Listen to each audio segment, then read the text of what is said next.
Manchester United's ownership farce is set to enter its 10th month as there is no sign that the Glazers are ready to give up control of the club and accept either of the two bids on the table.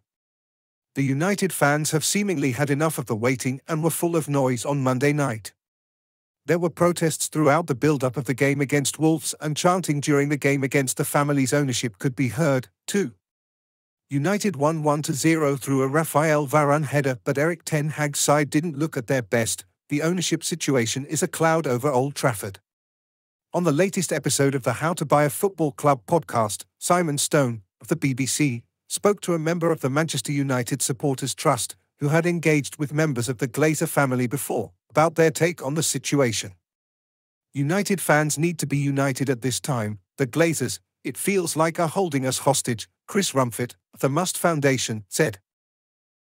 The 9-month delay is extraordinary, but it is the hallmark of their ownership of the club. They are 6 siblings who run it on consensus rather than a normal business. They never talk, which is why fans feel the need to protest like we are tonight, before the Wolves game.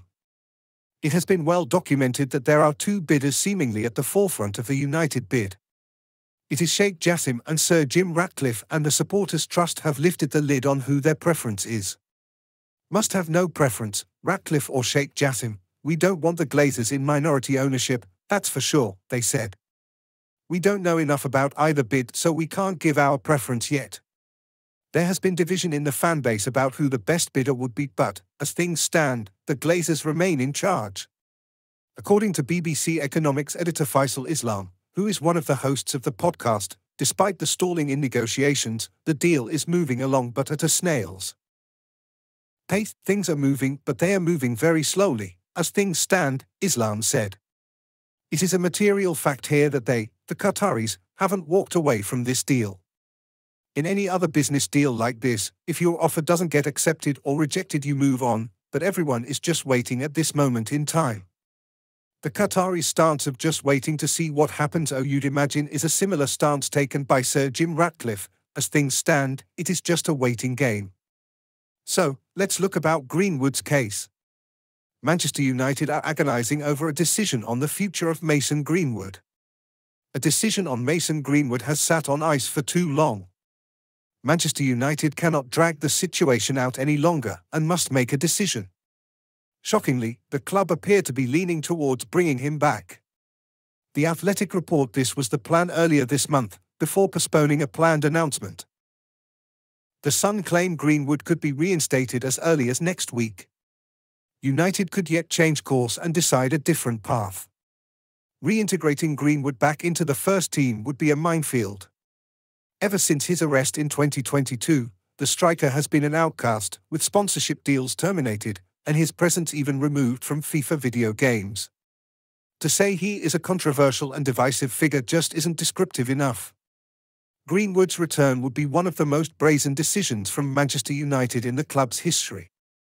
Before a decision to bring back Greenwood is made, the club need to steel themselves for what is really ahead, and it won't be pretty. Mason Greenwood returning to Manchester United risks tarnishing the entire club's brand. This can't be overlooked. The club is one which supporters and staff of all backgrounds are proud to be associated with. This would change overnight if Greenwood is brought back. While some people may be able to accept Greenwood's return and the case of rehabilitation for a young man, others will never get past what he was accused of, and the recordings and pictures which circulated online. They will not change their mind, and nor should they be expected to. The backlash from Manchester United's own supporters will be considerable. Some will cut ties with the club altogether. The backlash from other fans will be just as noisy. And the media will go into overdrive. This is not just a sports story. Mason Greenwood being cleared to return will be a news story, on the front cover of newspapers, and there will be international attention too. And it won't be at all pretty for United.